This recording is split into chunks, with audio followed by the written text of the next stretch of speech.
प्रवरारूढा चण्डकोपास्त्रकैर्युता प्रसादं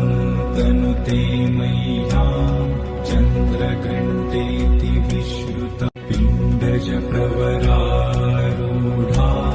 चण्डकोपास्त्रकैर्युता प्रसादं तनुते मह्यं चन्द्रघण्टेति